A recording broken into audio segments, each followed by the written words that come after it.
श्रीमन्नारायण लक्ष्मी नारायण श्रीमन्नारायण लक्ष्मी नारायण श्रीमन्नारायण नारायण नारायण श्रीमन्नारायण नारायण श्रीमन्नारायण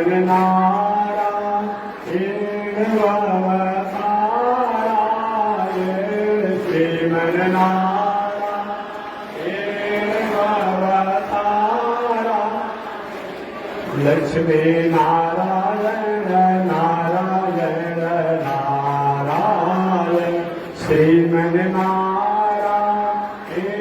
जगोदारायण श्रीमन्नारायण जगोदारा लक्ष्मी नारायण नारायण नारायण लक्ष्मी नारायण नारायण नारायण श्रीमन्नारायण नारायण नारायण श्रीमन्नारायण नारायण बोलिए श्री लक्ष्मी नारायण भगवान की। श्री भाष्यकार भगवान श्री रामानुजाचार्य स्वामी जी महाराज की। विश्वबंधकदाचार्य श्री तिरंगे स्वामी जी महाराज की। पावन धाम की, पावन भाव की, पावन स्थल की, पावन महामहोत्सव की।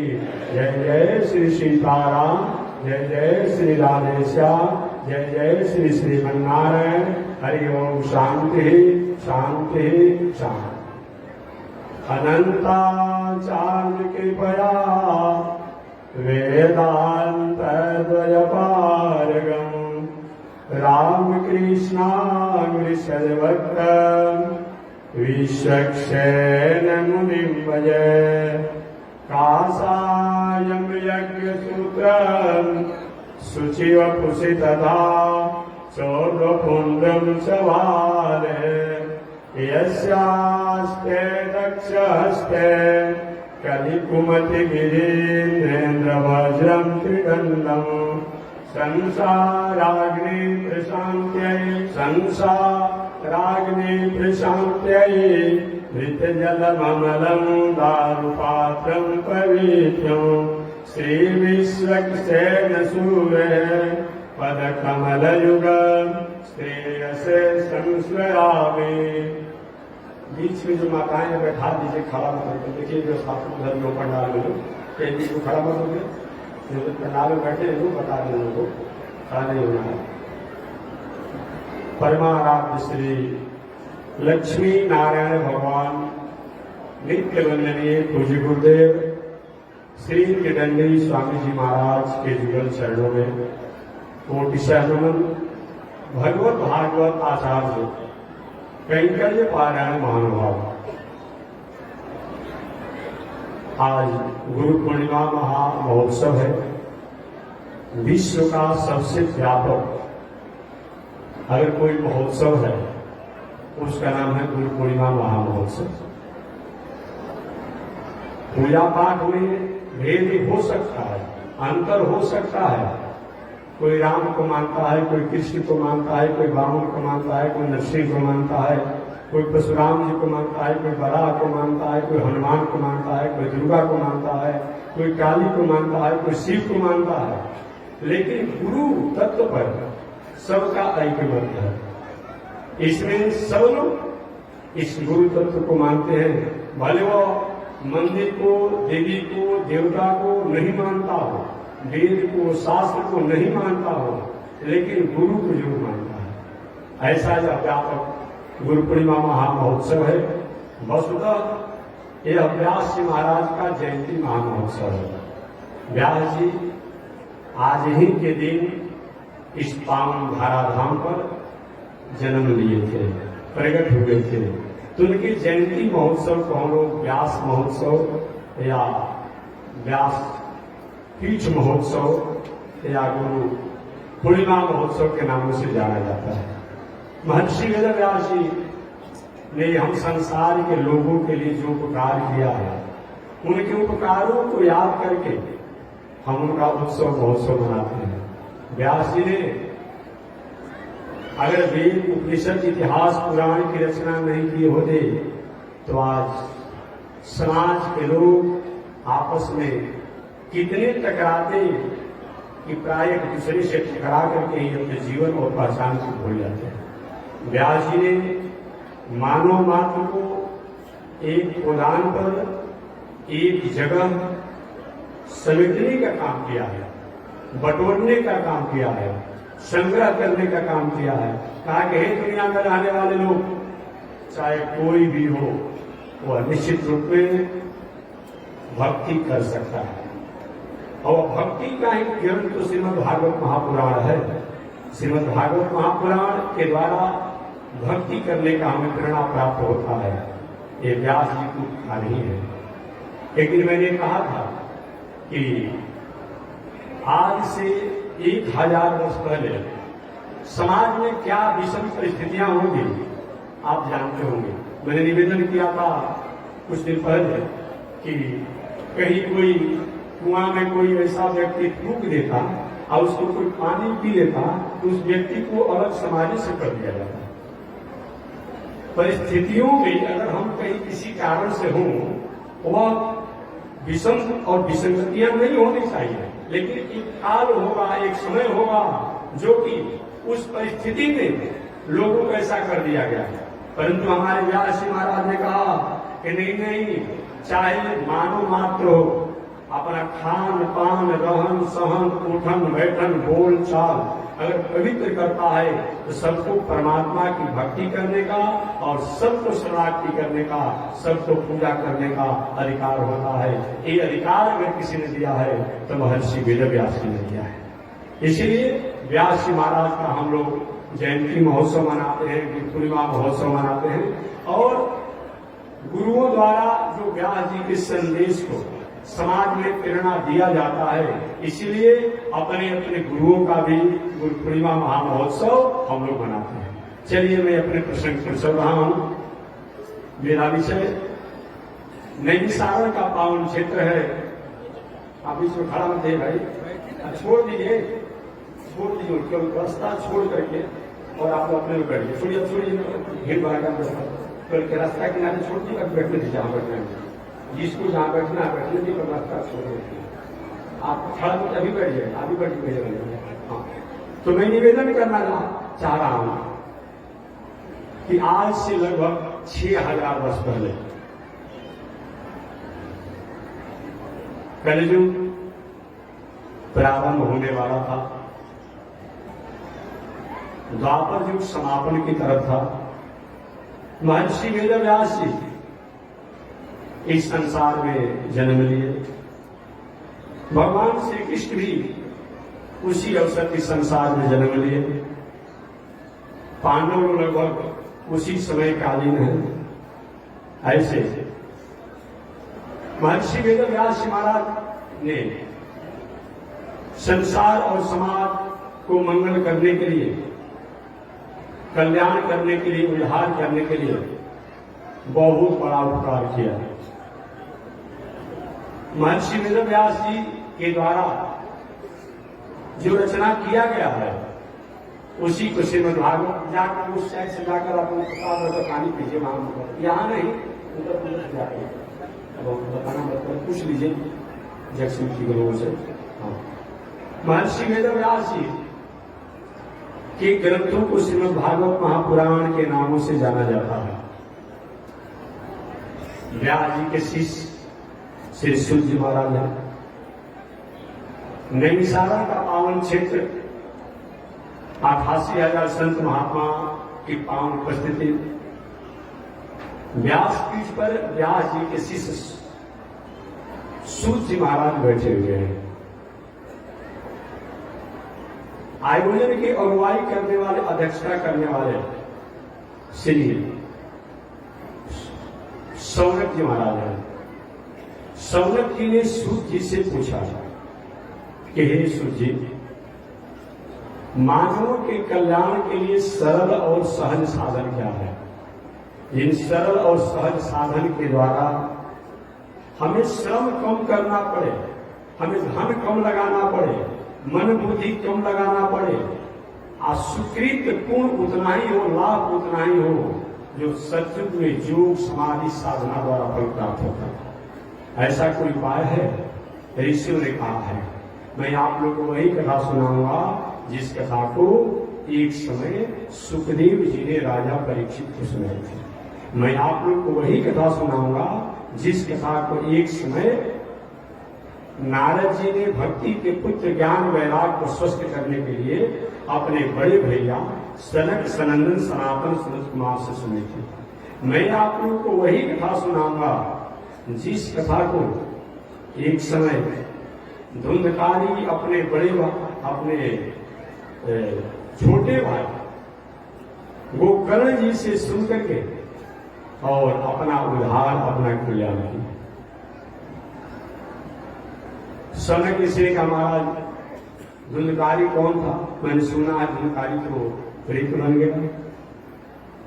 क्या प्रेत को भी कथा सुनाया जा सकता है? सूर्य जी कहते हैं कि प्रेत की बात छोड़िए, चाहे मनुष्य हो, पशु हो, पंछी हो, पाप करते करते हम थक गए हों, पाप करते करते उब गए हों, वैसा व्यक्ति अपने पाप के कारण कहीं निम्न गति को प्राप्त किया है, अधोगति को प्राप्त किया हो, उस व्यक्ति के निमित्त भी अगर भगवान की कथा सुनाया जाए, भागवत कथा सुनाया जाए, सप्ताह कथा सुनाया जाए तो निश्चित रूप में मंगल होता है। सनक जी ने पूछा कि ऐसा कभी किसी के साथ हुआ है? कि कहाँ हुआ है? महाराज हुआ है तो बताइए, ये कौन सी घटना है?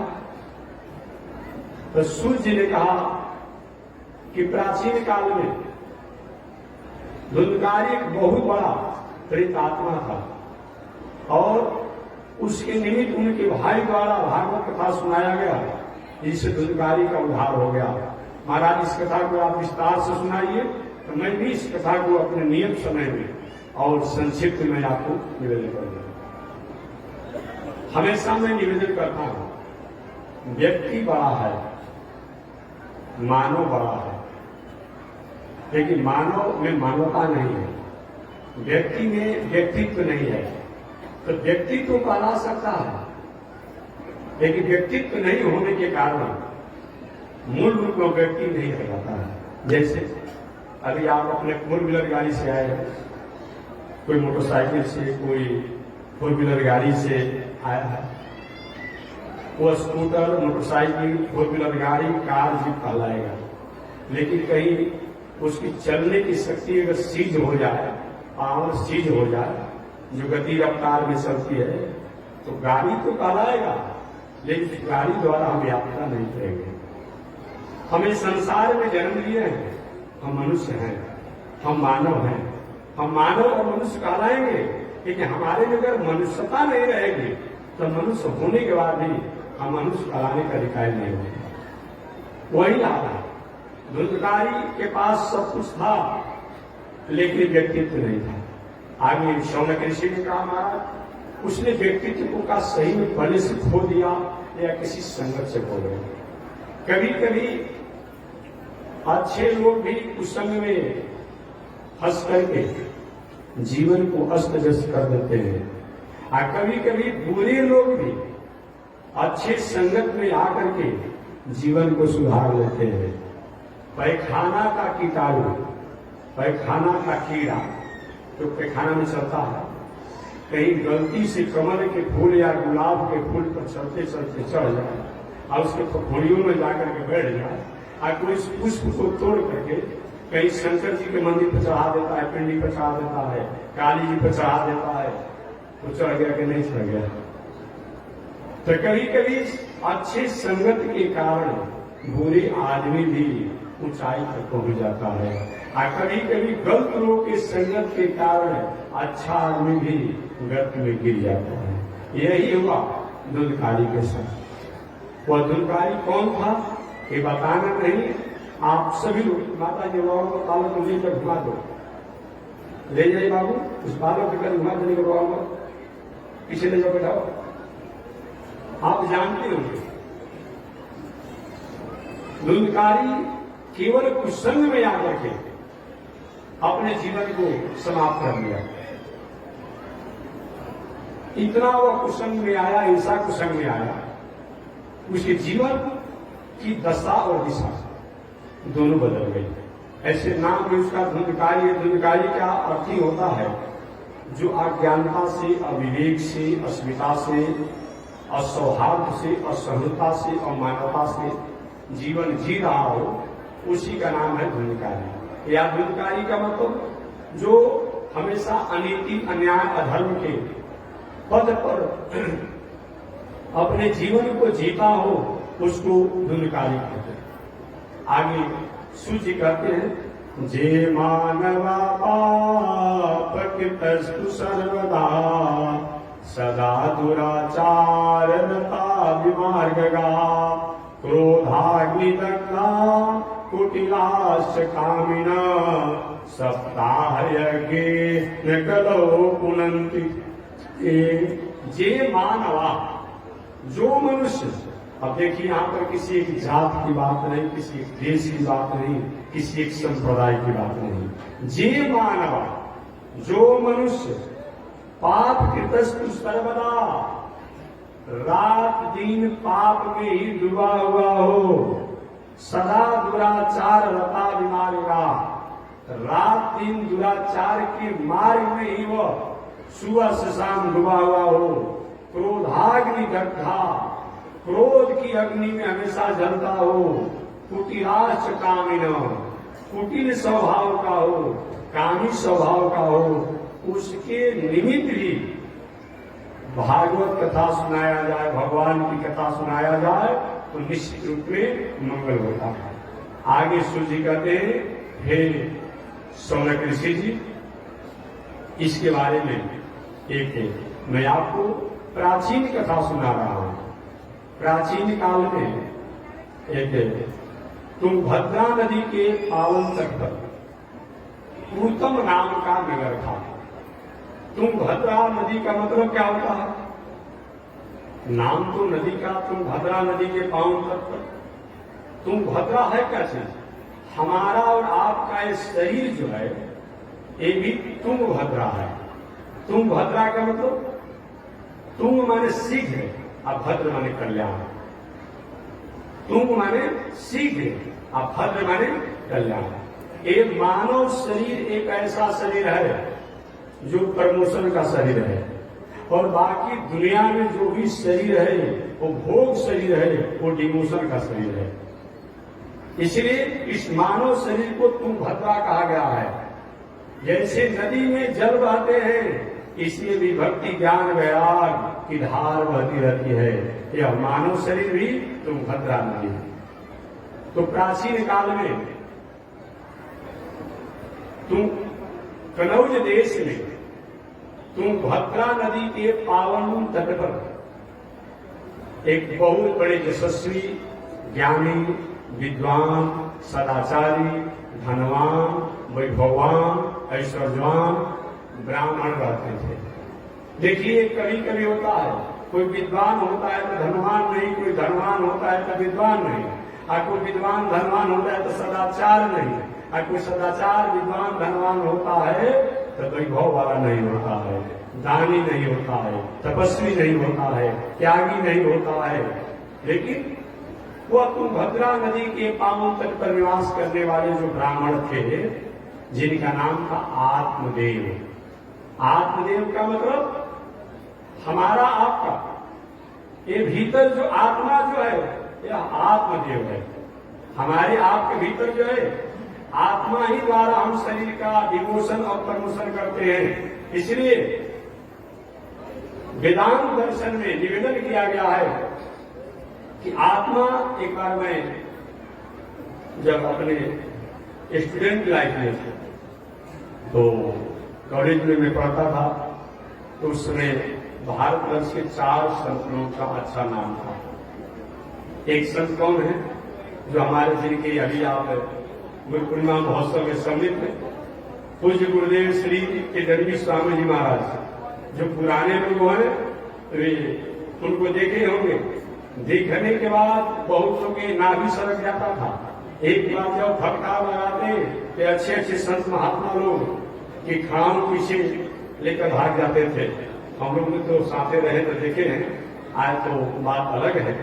तो एक ऊंच कोटि की स्वामी जी जितने ऊंच कोटि के विद्वान थे और उतने सहज भाषा में बोलने वाले थे। विद्वान कितने थे मैं नहीं कहता हूँ, संस्कृत में उनका लिखा हुआ अहमद विवेक समीक्षा एक भ्रांति है। और हम सब पर जितना उन्होंने विस्तार से लिख दिया कि मैं कौन हूँ। अभी तक काशी के बड़े बड़े विद्वानों से शास्त्रार्थ हुआ और काशी के विद्वानों को हारना पड़ा। किताब प्रमाण है अहमद विवेक समीक्षा एक भ्रांति, स्वामी जी का लिखा हुआ अंतिम ग्रंथ। तो स्वामी जी महाराज थे। एक महात्मा ठीक जो राहवा बाबा का नाम आपने सुना होगा, तो वो विद्वान अपने तो मैं बहुत उनके बारे में विद्वता के बारे में तो नहीं जानता हूँ, लेकिन संत तो पूरा थे। हम लोग भी कभी पढ़ने जब पढ़ते थे तो कभी कभी आज तो भाई संतों की कोई भाषा भी अलग हो गई है ना, लेकिन उसमें संत माने संत तो ये प्रवचन दे रहे थे। बहुत प्रवचन नहीं देते थे। कई के बच्चों यही का प्रवचन था, जिस प्रकार दो लकड़ियों के रगड़ से आग उत्पन्न होता है, उसी प्रकार एक लकड़ी है आत्मा और दूसरी लकड़ी है राम नाम। इन दोनों की रगड़ से परमात्मा की प्राप्ति अवश्य होगी, अवश्य होगी, अवश्य होगी। यही बस इतना ही मैंने उनका प्रवचन किया। वो संत थे और काशी के एक दो संत थे, मन 4-5 संत भारतवर्ष में थे। संत तो हजारों में भी होंगे, लेकिन जो संत की पहचान जो होती, तो आत्मा के बारे में ये राहवा बाबा निवेदन किए कि आत्मा का खुराक क्या है? परमात्मा। जैसे गाड़ी का खुराक क्या है? डीजल है, पेट्रोल है, बैटरी है, सौर ऊर्जा है इत्यादि। आत्मा का खुराक क्या है? परमात्मा है। तो आत्मदेव बहुत बड़े यशस्वी विद्वान थे, धनवान थे, वैभववान थे, ज्ञानवान थे, पदवान थे, किसी चीज की कमी नहीं। उन आत्मदेव का विवाह एक जिसके साथ हुआ था उसका नाम था कुंडली। कभी कभी होता है, अभी भी एक महापुरुष ने कहा कि महाराज जी 13 गुण बन रहा है तो विवाह होना चाहिए कि नहीं? हमने कहा देखिए 13 गुण बन रहा है कि 12 गुण बन रहा है, अगर 10 गुण तक भी बन जाए तो विवाह कर लीजिए। हमसे अगर आप पूछते हैं एक ऐसा केस, मैंने कहा 16 वर्ष के बाद, 18 वर्ष के बाद, 20 वर्ष के बाद कन्याओं का जो जोग जो है अगर कम भी बन रहा है विवाह कर लीजिए। बात समझिए, कन्यादान की बात जब होती है तो कन्यादान का समय न होता है। इसलिए 20 वर्षों के बाद अगर थोड़ा गुण या कुछ कम बन रहा है फिर भी आप विवाह कर लीजिएगा, मंगल होगा, मंगल होगा। और उसमें इतने बड़े विद्वान थे आत्मदेव जी। अब विवाह किससे हो गया था? कर्कश स्वभाव वाली, जिसका कर्कश स्वभाव वैसे धुंधली से हो गया था। कर्कशा जिसको आप कहते हैं, कर्कशा किसे कहा जाता है जी? अब पति का सुन रही हो, थोड़ा प्यास लगा है, एक गिलास पानी पिलाओ तो कहती आपका हाथ नहीं है, हाथ चुभ गया है, कम पानी पिलाए, अपने से पी लीजिए। वही कर्कश स्वभाव है, कर्कश स्वभाव। ये ऐसा अगर घर में हो तो ब्राह्मण देवता तो सबका गन्ना मना बैठा दे रहे हैं, लेकिन कितने लोग का बैठा होगा वो तो आप लोग जानते हो, हम नहीं जानते।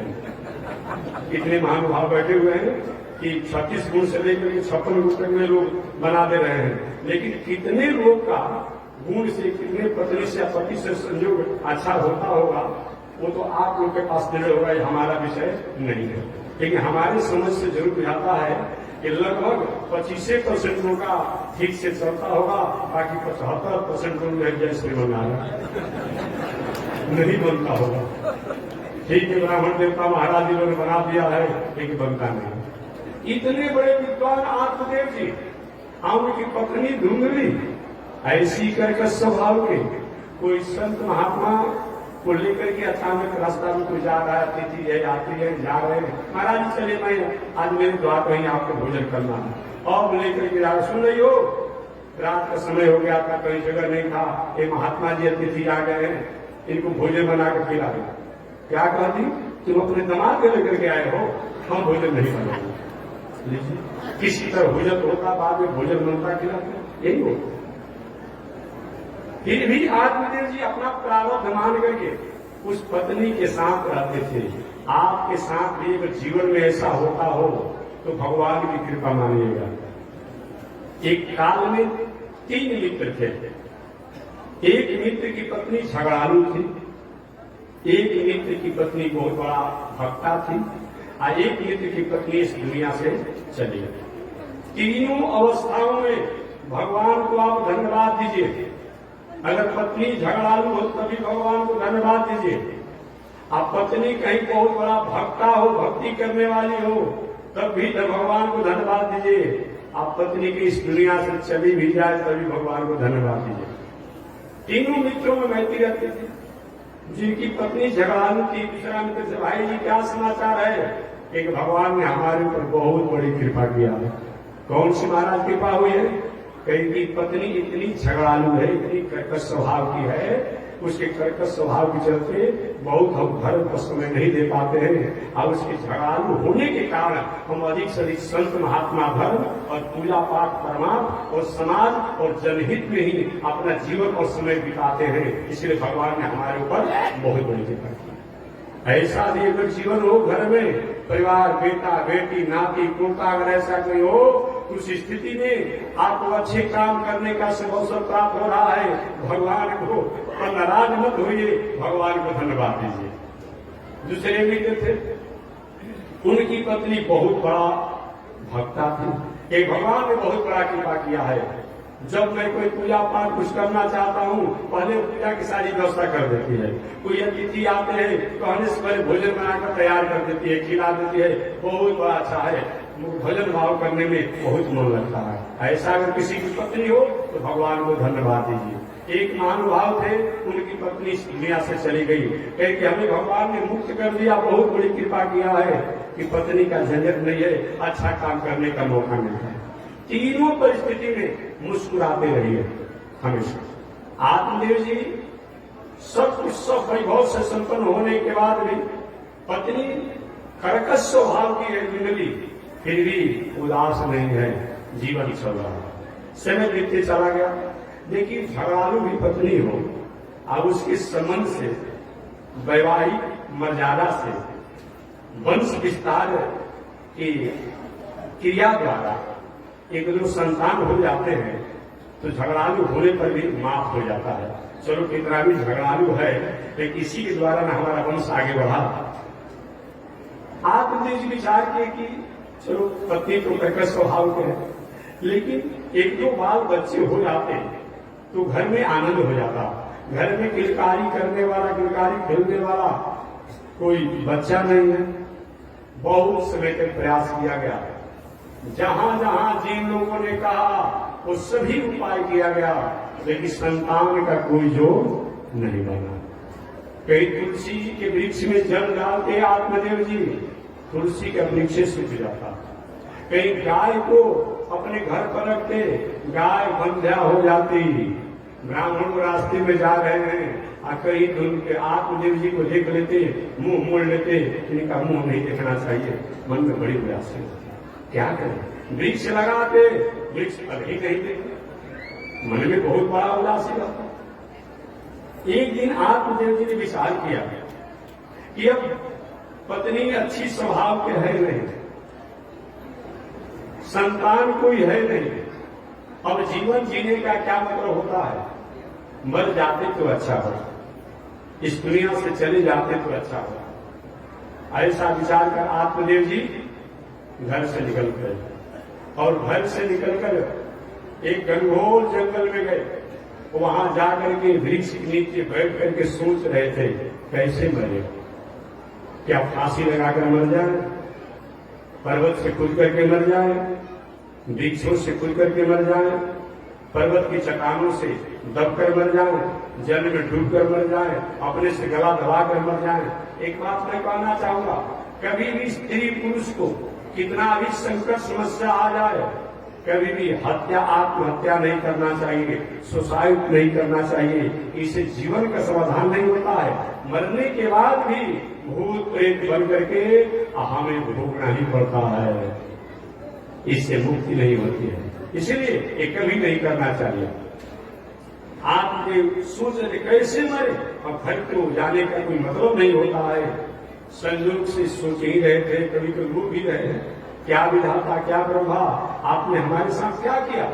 धन संपत्ति वैभव ऐश्वर्य होने के बाद भी मेरी पत्नी भी ठीक नहीं है, मुझे कोई संतान भी नहीं है, ऐसा अपने संसार में हमें भेजा ही के। संयोग से कुछ ही दूरी पर देखे एक सुंदर सरोवर है, और सरोवर के पावन तट पर एक सन्यासी जी महाराज का आगमन हुआ। वो सन्यासी त्रिदंडी स्वामी जी महाराज थे। मध्याह्न काल का समय था। सन्यासी जी स्नान संध्या वंदन पूजा पाठ करके और अपने आश्रम की तरफ लौट रहे थे।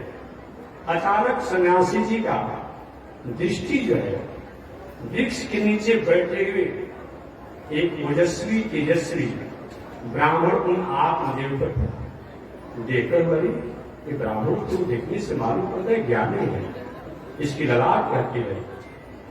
हो सकता है कहीं ज्ञान वैराग तपस्या साधना के लिए जंगल में आया हो। नीतिकारों ने कहा है, अनापरिष्ठित के चित्त बुया, बिना बुलावे और बिना बोले अपरिचित जगह पर अपरिचित लोगों से वार्तालाप न करें। एक व्यवहारिक में घटना कह दूंगा, क्यों कहना पड़ता है व्यवहारिक घटना, न तो धोखा हो सकती है। मैं जा रहा था उत्तर प्रदेश, मोहनसराय स्टेशन था, वहीं से चढ़ना था। वर्तमान समय में घटना, सब आदमी थे, बड़े आदमी थे, बेचारे धार्मिक थे। मैं भी जा रहा था, कुछ ही दूरी पर ही थे। बालक आया और कहा, बाबू कुछ दो। स्वभाव होता है, कोई नहीं सोचा नहीं हो सकता है, इसकी स्थिति नहीं है। और उन्होंने क्या किया, अपना टिफिन जो भोजन लिया था टिफिनकारी में, और क्या किया, उसको निकाल कर उन्होंने दे दिया। अब दे दिया, अब ये भी खाया, उसी समय गिर करके लौटने लगा। और 10-20 लोग उसके जो लोग हैं सब आ गए, घेर लिए उनको, क्या तुमने खिला दिया, क्या दे दिया। और प्रशासन भी आ रही है, तुम भी लोगों की बात कर रहा है, भला ऐसा कोई करेगा। और प्रशासन ने कहा क्या फेरा पड़े, 500,000 दे करके किनारे हुए, अब उनको पैसा देना पड़ा तो आगे बढ़े। वो एक पेशा उन लोग का हो चुका है बड़े बड़े जगहों पर। ये हमारा विषय नहीं है कि कहना पड़ रहा है।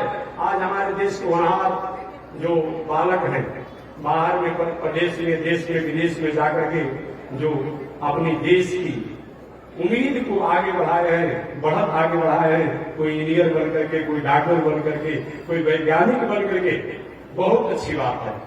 अपने देश में तो हमारा गरिमा है, हम विदेश और प्रदेश में भी इंजीनियर डॉक्टर वैज्ञानिक बन करके गरिमा बढ़ाए हैं। लेकिन वो बालक कभी कभी बड़े बड़े लेटेस्ट स्टेशनों पर जाकर के और बाजारू जो अपने को बालिकाएं पढ़ने वाली कहलाने वाली हैं, उनके चक्कर में फंस करके बहुतों का जीवन बर्बाद हो गया, बहुत लोग मृत्यु को प्राप्त कर गए और बहुत लोग भ्रमित हो गए। इस पर थोड़ा सा संयम होना चाहिए, अन्यथा आपके लिए बहुत लाभदायक नहीं है। अनापरिष्ठित के चित्त शास्त्र कहता है, बिना बुलाए बिना बोले बोलना नहीं है, बिना बुलाए जाना नहीं है। वो सन्यासी जी शास्त्र को जानने के बाद भी भावना में इतने ओतप्रोत हुए कि आत्मदेव जी जो वृक्ष के नीचे बैठे थे उनको देख करके इनके मन में भावना हुआ तो हो सकता है संत महात्मा जो भी फकीर सन्यासी बनने के लिए कोई ज्ञानी वृक्ष के नीचे बैठ करके और आत्मचिंतन कर रहा है। अब सन्यासी जी अपना मध्याह्न काल के दिनचर्या करके और जहाँ आत्मदेव जी जिस वृक्ष के नीचे बैठे थे वहां नजदीक आए, कहे कि भो ब्राह्मण हे ब्राह्मण देवता, आपका मंगल हो। कैसे यहां आना हुआ? कैसे आप वृक्ष के नीचे बैठे हैं? संत बनना है, फकीर बनना है, जोगी बनना है, सन्यासी बनना है, ब्रह्मचारी बनना है, तपस्वी बनना है, क्यों बैठे हुए हैं? अब देखिए, जो आत्मदेवी अपनी पत्नी के कारण, अपुत्र नहीं होने के कारण मरने के लिए आए थे। अब आत्मदेवी सन्यासी को दिखने के बाद कहते, महात्मा जी मैं एक बात कहूं आपसे। हाँ बोलिए, कहिए। अब आत्मदेव जी सन्यासी से कहते हैं, दाने न पाणे कंकणेन श्रोतम सुते नैव कुंडलेन विभाति काया करुणापराणम् परोपकारे न चंदनेन परोपकारा यशतां विभूतय। दानेन पाणि कंकणेन, जिस हाथ से अगर दान नहीं किया गया, परमार्थ नहीं किया गया, राष्ट्र और जनहित में इस हाथ द्वारा उपकार नहीं किया गया, इस हाथ में कितना भी कंगन पहन लिया जाए उससे शोभा नहीं पाती। दानेन पाणि न कंगणेन श्रोतम सुत नैव न कुंडलेन, कान में कितना भी सुंदर कुंडल पहन लिया जाए, लेकिन जिस कान से अच्छे भगवान के चर्चा नहीं सुना जाए, कथा नहीं सुना जाए, वाक्य नहीं सुना जाए, ये कान जो है मूस के बिल के बराबर ही बनता है। विभाति काय करुणा पराणु, यह शरीर कितना भी सुंदर हो, लेकिन शरीर द्वारा अगर परोपकार नहीं किया जाता है, परमार्थ नहीं किया जाता है, तो यह क्या है? एक पाषाण के समान ही बताया गया है। इसीलिए परोपकारेण चंदनेन, और इस ललाट पर या शरीर में चंदन लगाने से जैसे शोभा को हम नहीं पाते हैं, वैसे परमार्थ और परोपकार करने से हम शोभा को प्राप्त करते हैं। अतः हमें परोपकार करना चाहिए। सन्यासी बहुत बड़ा विद्वान आदमी है, ये विद्वान कहते ही आपको बोलिए क्या कि ठीक है, मैं आपकी बात सुन लिया, महाराज आप कहना क्या चाहते हैं? आत्मदेव जी ने कहा, महाराज हमें पुत्र नहीं है, हम आपसे पुत्र की कामना करते हैं, पुत्र की कामना करते हैं। सन्यासी जी ने कहा, अरे फंस गया मैं तो समझा था कि संत महात्मा फकीर जोगी बनेंगे तो चलो कम से कम 2 हो जाएंगे, ये तो पुत्र के लिए यहाँ बैठा हुआ है। सन्यासी जी ने आत्मदेव जी की ललाट को देखा और ललाट को देखने के बाद कहा, ब्राह्मण एक जन्म की बात मत करो, तुम्हें 7 जन्म में कोई संतान का योग नहीं है, 7 जन्म में कोई संतान का योग नहीं है। अब एक बात सुनते ही आत्मदेव जी अपने सिर को जमीन पर धड़ाम से पट गए। अरे ब्राह्मण क्या करते हो, मरोगे क्या? ऐसे मत करो, मर जाओगे। महाराज मरने के लिए तो मैं आया ही था, लेकिन मेरी मृत्यु को और आपने तेज कर दिया।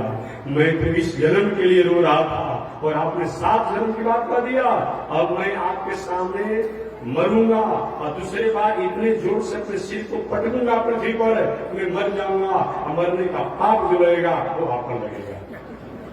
आज भी कानून में भी ये नियम है कि अगर आप वहां पर हैं और कोई व्यक्ति वहां सुसाइड हो जाएगा तो आप पर भी दफा लगेगा। देखे नहीं, आज भी सरकार द्वारा ऐसा कानून है। उस आत्मदेव जी ने सन्यासी जी के सामने कहे कि हमें पुत्र प्राप्ति का आशीर्वाद नहीं देंगे, वरदान नहीं देंगे, तभी तुम्हें अपने सिर को पटका ना, दूसरी बार इतने जोर से सिर को पटकूंगा कि मैं मर जाऊंगा और मरने के बाद मरने का पाप जो है आप पर लगेगा। नहीं ब्राह्मण ऐसा मत करो, ऐसा मत करो। देखो तुम्हें कोई जोग ही नहीं है तो हम क्या कर सकते हैं, बताओ। जोग हो तब तो हम कुछ करें, लेकिन नहीं महात्मा जी, हम जानते हैं जो न करे लकीर वो करे फकीर। क्या चीज? जो न करे लकीर वो करे फकीर। एक पौराणिक कथा आप स्वयं सुना दूंगा, सही नहीं लेकिन कभी कभी वो हमेशा नहीं होगा। अब हम लोग कभी कभी सुनते थे कि हम लोग के स्वामी जी महाराज और किसी पर नाराज हो जाते थे तो उसका बिगड़ा हुआ काम बन जाता था। तो नाराज करेंगे थोड़े कि आप उल्टे काम करने लगेंगे, आप अगर कहीं नाराज हो गए तब ना, ऐसे थोड़े होता है। तो जो काम जो करे न लकीर, मैंने भाग्य भविष्य में आपका कुछ नहीं होगा, प्रारब्ध में कुछ नहीं होगा, लेकिन योगी फकीर अगर कहीं मन में भावना कर ले तो काम हो जाता है। एक पौराणिक कथा सुना करके तो इस कथा में मैं प्रवेश कर जाऊंगा। एक बार नारद जी एक गांव में घूमने लगे और घूमते घूमते घूमते एक ऐसे गांव में गए। इस गांव में एक भगत जी को कोई संतान नहीं था। महात्मा जब आते हैं तो देखेंगे भीड़ लग जाती है। अभी तो एक नया नया होड़ बसा हुआ है, हमारा विषय नहीं है, पर्चा निकलवाने से लेकर के या भविष्य निकलवाने से लेके, अरे भाई एक दो आदमी की बात होगा, ये सैकड़ों सैकड़ों पर्चा सत्य होगा, ये सब नहीं चलेगा। एक दो कोई बात हो सकती है ना, सबका सीमा न होता है। ऐसा होता तो कोई दुनिया में किसी को जो चाहे वही काम कर लेगा, ऐसा नहीं चलेगा। कभी कभी और कभी एक दो ऐसा कोई बात होता है। नारद जी महाराज उस गांव में गए, उस भक्त ने कहा बाबा मुझे पुत्र होगा कि नहीं होगा। नारद जी ने देखो भैया इस बात में जानता नहीं, मैं जाऊंगा भगवान के पास, अब भगवान से पूछूंगा कि प्रभु अमुक भक्त का पुत्र होगा कि नहीं होगा। अब भगवान जो निर्णय बताएंगे वही मैं बता दूंगा तुमको। नारद घूमते घूमते गए, महाराज अमुक गांव में एक भक्त है, उनका अमुक नाम है, कोई पूछे उनको पुत्र होगा कि नहीं होगा। भगवान ने कहा नारद एक जन्म, दो जन्म, 3 जन्म, 100 जन्म की बात तो छोड़ दो, वृक्ष में जितने पत्ते होते हैं उतने जन्म में भी कोई संतान का योग नहीं। नारद तो उदास हो गए। एक प्रश्न लेकर भी भगवान के पास गए, ऐसा भगवान ने कह दिया कि हम कैसे मुंह दिखाएंगे, लेकिन जाना पड़ेगा बताने के लिए। नारद जी घूमते घूमते उस गांव में गए और गांव में जाने के बाद कहे भक्तराज 1-2 जन्म के बाद छोड़ दीजिए, जन्म जन्मांतर में भी आपको कोई संतान का योग नहीं है, सैकड़ों सैकड़ों वर्ष में कोई संतान का योग नहीं है। और ही बेचारा उदास हो गया। नारद जी अपने भजन भाव में लगे। कुछ दिनों के बाद उस गांव में एक हमारे पूज्य गुरुदेव श्री त्रिदंडी स्वामी जी महाराज जैसे ऊंच कोटि के संत आ गए। और संत जब आ गए, अचानक संत, उनको क्या पता नहीं था। एक गलियों में गुजर रहे थे, संत महात्मा भिक्षा लेते हैं ना, आप कच्चा हो पक्का हो भिक्षा लेते हैं भोजन के रूप में। बताया गया कितना भी उच्च कोटि का संत सन्यासी हो, लेकिन भोजन भिक्षा फलहार जो है वो किसी गृहस्थ के यहाँ जाकर ले।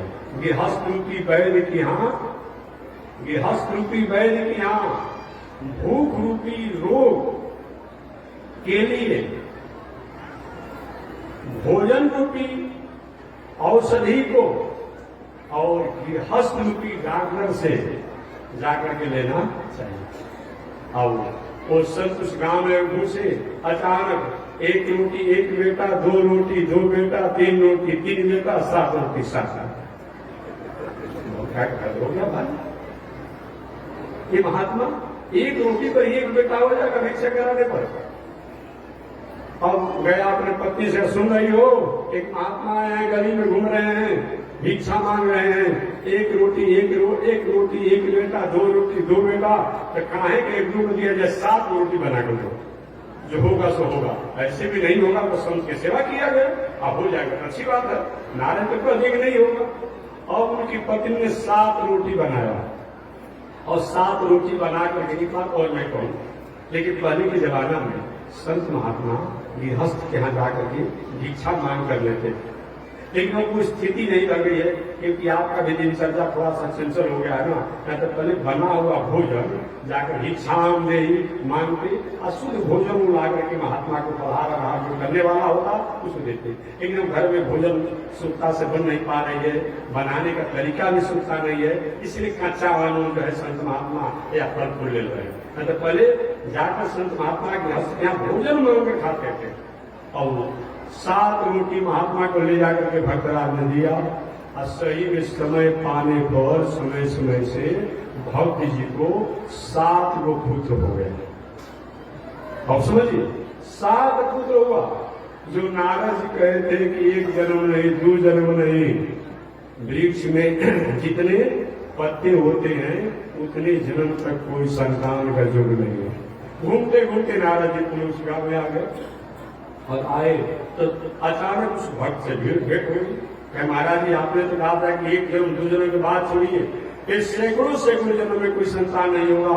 हमको इसी जन्म में महात्मा ने 7 रोटी खिलाया और 7 बेटा हो गया। नारद भगवान उनको बेइज्जत कर दिए। अभी जाते हैं भगवान के पास। अब भगवान के पास चले गए नारद, प्रभु इस दुनिया में बेइज्जत करने के हम ही आपको दिखाई पड़ते हैं, इतना आपका भजन भाव सेवा करते हैं, क्या हुआ नारद? अरे आपने कहा कि वृक्ष में जितने पत्ते होते हैं उतने जन्म तक उस भक्त को कोई संतान नहीं होगा, बेटा नहीं होगा।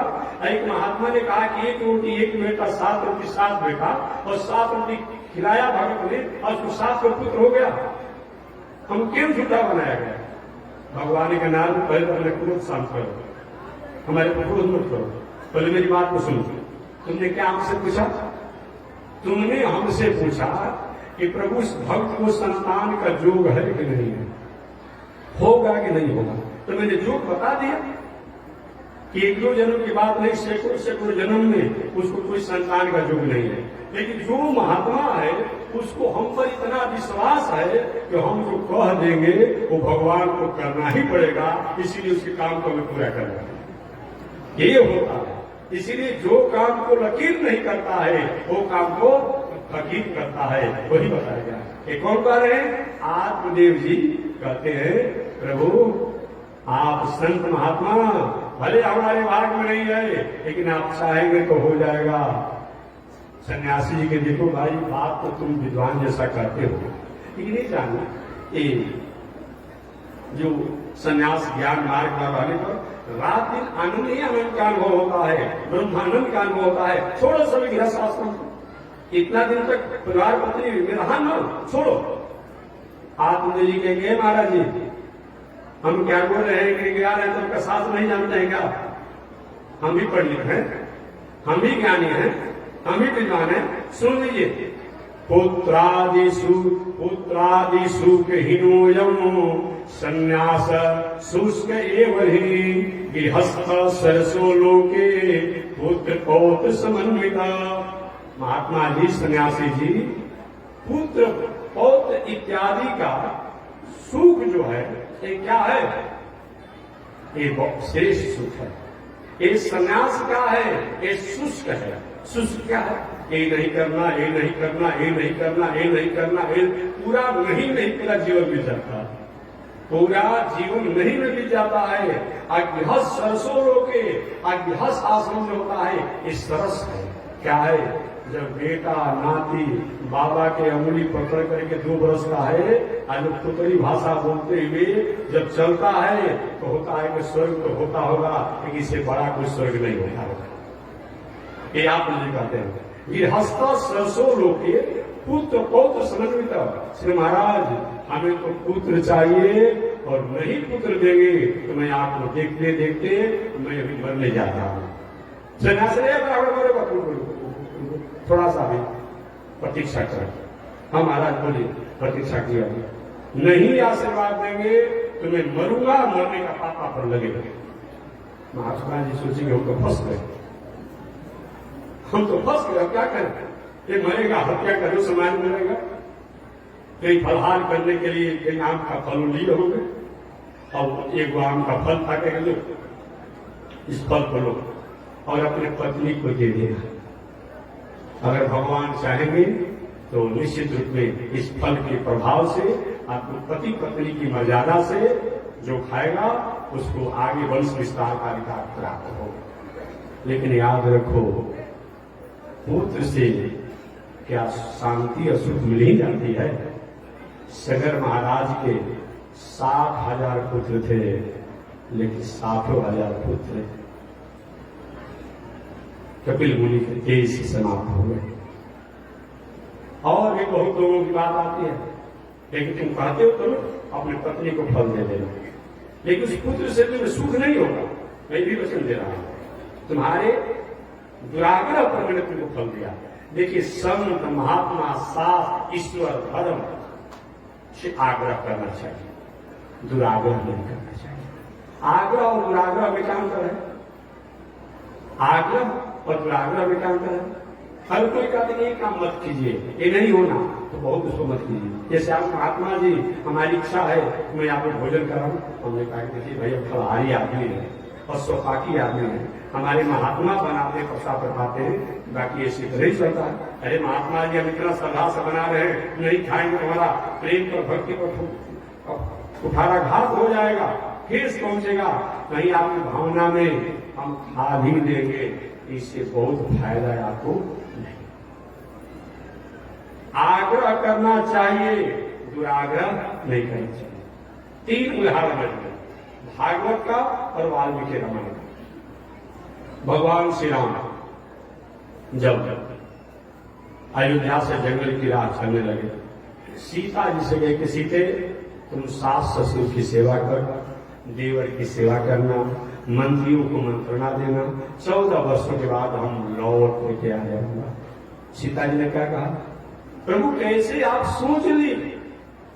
हो सकता है कि मछली जो है बिना पानी के अपना जीवन जी सकती है, लेकिन मैं आपसे अलग होकर के अपने जीवन को जीने में सक्षम नहीं। ऐसा हुआ? ऐसा तो नहीं हुआ। सीता जी को सुख वाटिका में जाना था, यहां हुआ। भगवान जब आग्रह करना चाहता था कि मैं साथ में चलना था, तो भगवान का ठीक है चलो चलते। जब भगवान रोक देते तो मान जाना चाहता था, नहीं माने। लक्ष्मण जी को भी कहे, लक्ष्मण जी से भी कहे कि लक्ष्मण देखो पिता अस्वस्थ है, भरत ननिहाल में है, शत्रुघ्न ननिहाल में है, मैं ही जंगल में जा रहा हूं, तुम रह जाओ। अरे प्रभु मैं कैसे रह पाऊंगा? लक्ष्मण भी चले। लक्ष्मण चले तो कम से कम उनको तो भगवान की आज्ञा मानना चाहिए। चलिए आगे बढ़िए। आगे बढ़ने पर दूसरा दुराग्रह, सब भगवान पहचान में, लक्ष्मण जी पहचान में कि मिर्गा कहीं सोना का नहीं होता है, लेकिन सीता जी कहती कि चाहे सोना का हो या न हो, चाहे मायावी कोई राक्षसी क्यों न हो, लेकिन जिंदा या जैसे भी हो, कि हमें चाहिए कि 14 वर्षों के बाद जब मैं अयोध्या में जाऊंगा तो सबको मैं दिखाऊंगा। लक्ष्मण जी आचार्य है ना, कहते कि नहीं हमको समझ में नहीं आ रहा है कि मृगा है। भगवान भी कहेंगे नहीं मृगा ऐसा तो रखता नहीं है कि सीता जी ने दुराग्रह किया। भगवान का ठीक है भाई, जब तुम कह ही रही हो तो भगवान क्या कहेंगे? लक्ष्मण जब तक मैं लौट करके नहीं आता हूं तब तक सीता को स्वतंत्र नहीं छोड़ना है, अकेले नहीं छोड़ना है। भगवान श्री राम ने इधर मारी हा राम हा लक्ष्मण का आवाज लगा, सीता जी का लक्ष्मण मालूम पड़ता है आपके भाई आपको कुछ संकट पड़ गया है। लक्ष्मण जी कहे क्या कहा माता जी, पूरी दुनिया का महाप्रलय हो जाएगा, भगवान को कुछ नहीं होने वाला है। मरण वचन सीता जब बोला, सीता जी ने लक्ष्मण जी के साथ मरण वचन का प्रयोग किया, अपने पति का वाक्य किया सीता जी ने। भगवान जब आज्ञा लक्ष्मण जी को दी गए थे तो सीता जी को आदेश देने का कोई अधिकार नहीं बनता है, लेकिन सीता जी ने लक्ष्मण 113 जो है अपने माता द्वारा मंत्रणा करके जंगल भेज दिया, और एक तुम सौतेले हो जो कि भोजन नहीं करते हो, फलाहार नहीं करते हो और सोते नहीं हो, हमेशा जगे रहते हो। याद रखो अगर मेरे स्वामी के राक्षसों द्वारा मारे जाएंगे तो मरने के बाद उनकी मृत्यु सुनते ही मैं मृत्यु को प्राप्त कर लूंगा, तुम मेरे हाथों को नहीं पकड़ सकते हो। एक तुम्हारी इच्छा उसी समय हमसे विवाह करने के थे, कब? यदि रावण अनुशासन पाऊं तो कंदु के ऊपर हम मिलाऊं, लेकिन उस समय तो तुम्हारा अनुमति पूरा नहीं हुआ। लक्ष्मण जैसा जोगी क्या सामान्य बातों पर हृदय में ठेस पहुंचा होगा कि राम जी की आज्ञा को अवहेलना करके और जाना पड़ा। कौन ऐसा मरम वचन होगा, कौन ऐसा कटु वचन होगा? मरम वचन सीता जब बोला, अजी तुलसीदास जी को स्त्री पुलिंग का ज्ञान नहीं था क्या? बोला सब कर गया। मरम वचन सीता जब बोला, ये तो पुलिंग शब्द हो, ऐसा क्या हुआ? सीता नहीं बोल रही है, सीता का पाप बोल रहा है, सीता का दोष बोल रहा है।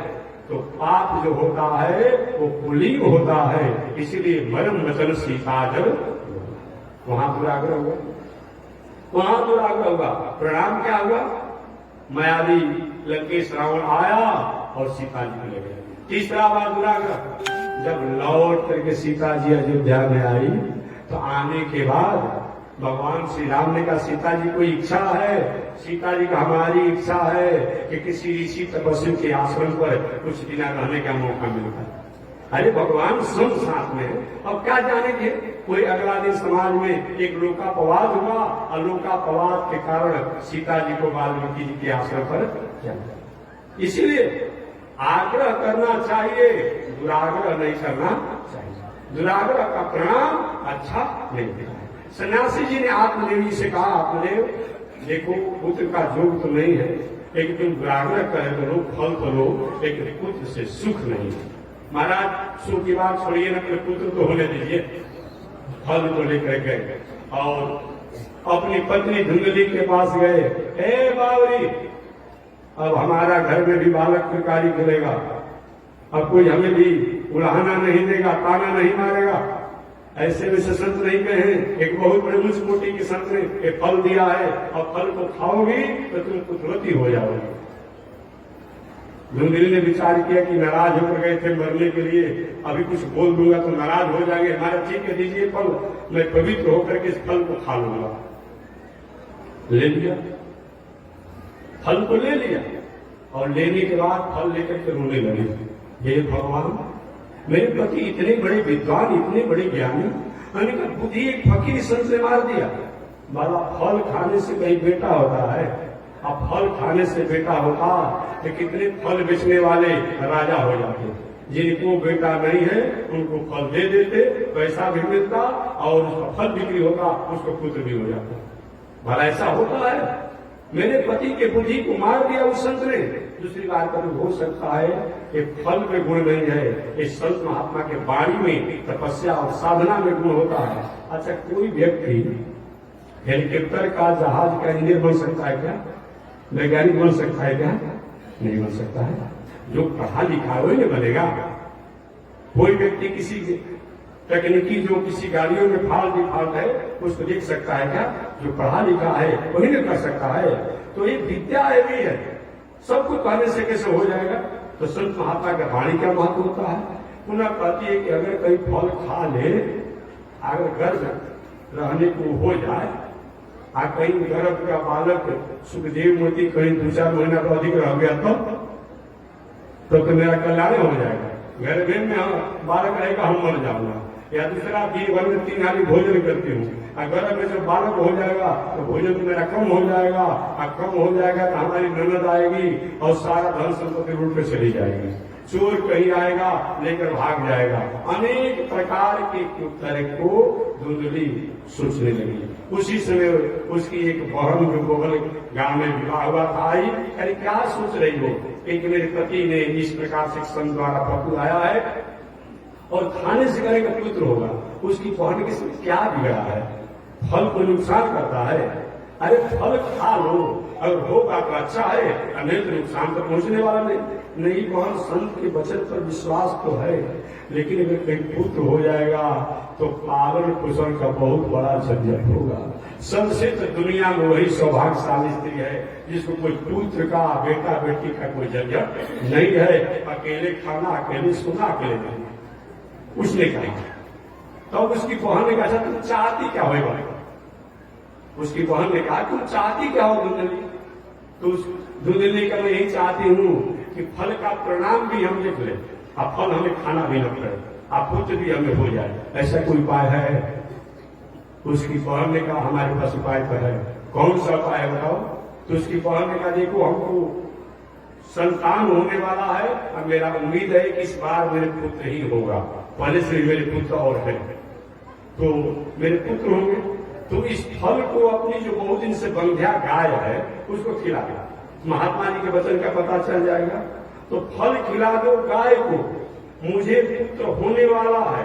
अब पुत्र होगा, इस पुत्र को मैं तुम्हें सौंप दूंगा, और गाय को जो फल खिलाया जाएगा उसे भी पता चल जाएगा कि महात्मा का वचन सत्य हो रहा है कि नहीं हो रहा है।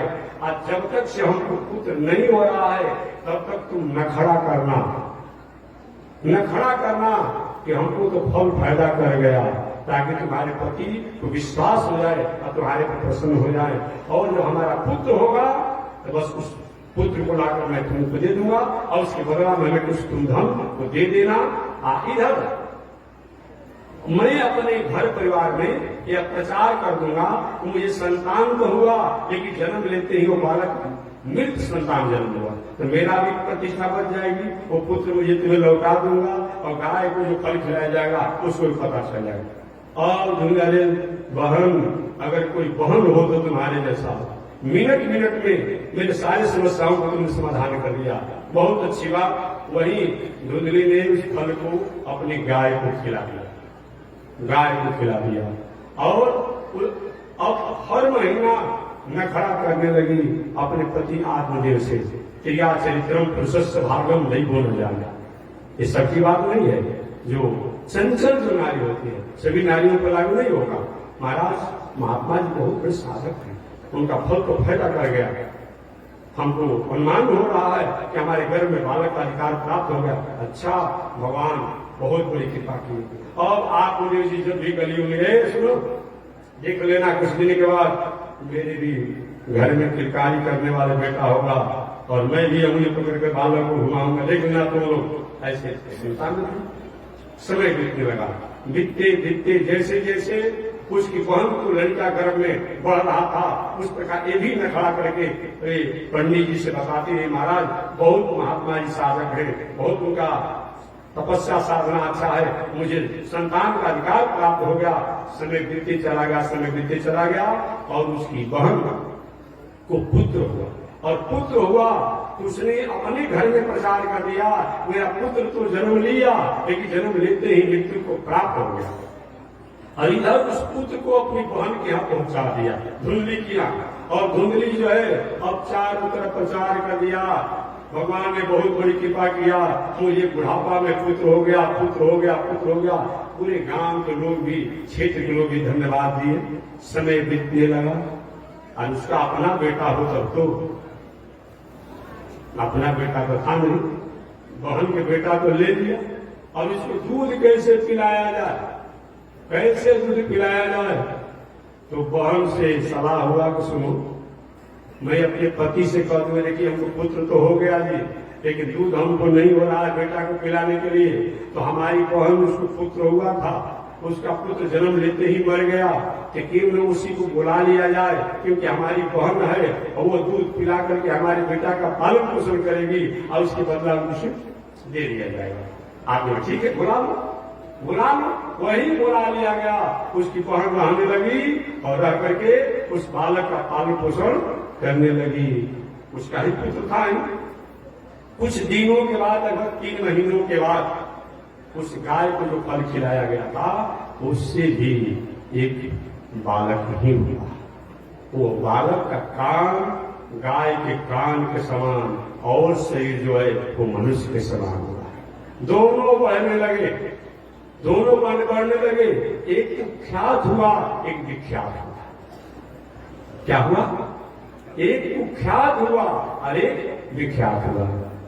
गोकर्णों पंडितों ज्ञानी, गोकर्ण जो हुए, जो एक का नाम पड़ा गोकर्ण, जो कान गाय कान के समान था, एक का नाम पड़ा धुंधकारी। नामकरण की बात जब आई, धुंधली ने कहा, आप मुझे तुम्हारी इच्छा है, इकलौता मेरा पुत्र है, मैं नाम रखूंगा। मैं न हूं ना घर में रखा, और आप नाम रखेंगे, ऐसा नहीं चलेगा। मेरा नाम धुंधली है तो मेरा बेटा का नाम धुंधकारी होगा। अच्छा, इस गाय के बेटा का नाम रख दे। हाँ, इसका रख सकते हैं। तो उसका नाम रखा गया गोकर्ण। गोकर्ण पंडित हो ज्ञानी, धुंधकारी महाफल। गोकर्ण जी बचपन से संध्या में पूजा पाठ इत्यादि में रहते, और एक धुंधकारी जो है छोटे छोटे बच्चों को कुआं में ढकेल देता, किसी घर में आग लगा देता। यही समय बीतने लगा, और समय बीतते बीतते हुआ क्या एक दिन तो धुंधकारी इतना बड़ा उपद्रवकारी बन गया कि अब डकैती, हिंसा, अपराध की दुनिया में जीने लगा। अपराध और डकैती, हिंसा में ही जीवन जीने लगा। और संयोग क्या हुआ कि एक दिन तो आत्मदेव से कहा, जो भी धन संपत्ति है हवाले कर दीजिए, अन्यथा खैरियत नहीं। आत्मदेव जी रोने लगे, हे भगवान, इस पुत्र के लिए मैं कहां कहां दरबार में नहीं गया। एक केवल आत्मदेव और धुंधकारी की बात नहीं है, आज के ऐसे पुत्रों की बात है जो माता भले दूसरे के लिए उपमाता हो सकती है, एक उस पुत्र के जन्म के लिए कहां कहां संत महात्मा से, देवी देवता से, डॉक्टर से लेकर के किस किस दरबार में गई और जाकर उस बेटा को जन्म दिया। और बेटा वो जन्म लेता है तो माता के साथ क्या व्यवहार करता है वो तो आप दुनिया के लोग जानते हैं। आत्मदेव जी रो रहे हैं, हे भगवान, ऐसा बेटा से नहीं होना ही अच्छा था।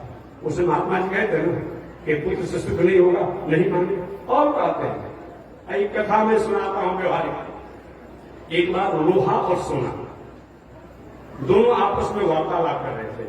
सोना ने लोहा से कहा कि हे लोहा भाई, तुम भी धातु लोहा धातु हो, मैं भी सोना धातु हूं, लेकिन तुम जब पिटे जाते हो तो बहुत चिल्लाते हो, बहुत रोते हो।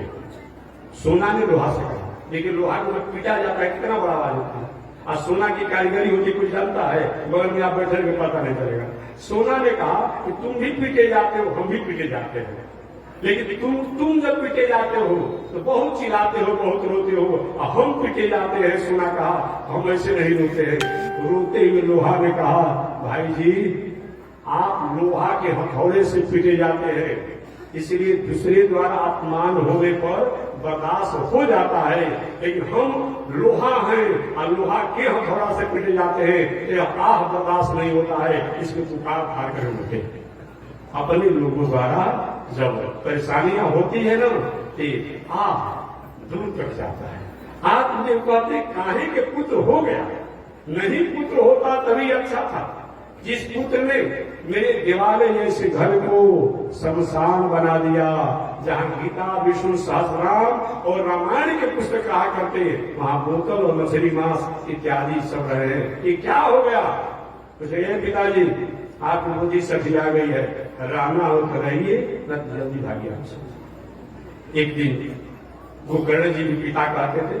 गोकर्ण जी ने अपने पिताजी से कहा, पिताजी, ज्ञानी पुरुष को चाहिए कि जब तक से लोग को हमसे उम्मीद हो तब तक तो समाज के साथ रहना चाहिए। अगर समाज के लोग, परिवार के लोग अगर हमसे उम्मीदें नहीं रखते हों तो उसे संबंध को हटा लेना चाहिए। और आपका जो कर्तव्य था पिताजी कर लिए, अब आप धर्म को, धर्मम भजस्व सततम लोक धर्मान सेवस्व साधु पुरुषादयी राम कृष्ण। हे पिताजी, ये संसार के धर्मों को छोड़ करके आप लोक धर्म को छोड़ करके साधु पुरुषों का सेवन कीजिए और काम तृष्णा को त्याग करके और किसी में दोष और गुण को त्याग करके आप सेवा कथा रसो न हो नितराम कृतम तुम, आप उन भगवान की सेवा करें। वही गोकर्ण के उपदेश से आत्मदेव जी जंगल में जाकर के श्रीमद् भागवत महापुराण के 10वें स्कंद का पाठ करके और अपना कल्याण प्राप्त किया। अब कौन बच गए? धुंधली। धुंधली बच गई, उसकी माता। जैसा आप उपद्रव करेंगे कभी न कभी आपको भी उसका परिणाम होगा। आपने अपने घर पर, द्वार पर बैर का पेड़ लगा दिया है तो दूसरों को भी गड़ेगा, लेकिन कभी न कभी आपको भी वह कांटा चुभेगा। याद रखिएगा, कभी न कभी आपको भी चुभेगा। और जिस धुंधली ने चालाकी से पुत्र को प्राप्त किया था, एक दिन उस धुंधकारी ने अपनी माता धुंधली के झोटा पकड़ लिया। झोटा समझते हैं ना, झूला बाल पकड़कर, बाल पकड़ करके आज जलती हुई आग की अंगारा से पिटने लगा। बताओ पिताजी कहां धन छुपा कर रखे हैं, अभी बताओ तो मार करके मुआ दूंगा।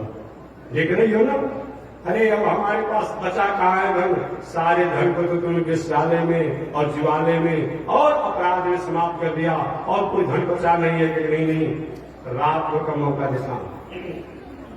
अगले दिन जो भी गाड़ी संपत्ति है, हमारे हवाले कर देना, अन्यथा तुम्हारा खैरियत नहीं। और क्या क्या धुंधली माताओं को अपना सोना चांदी के प्रति बहुत बड़ा मोह होता है, आज भी है।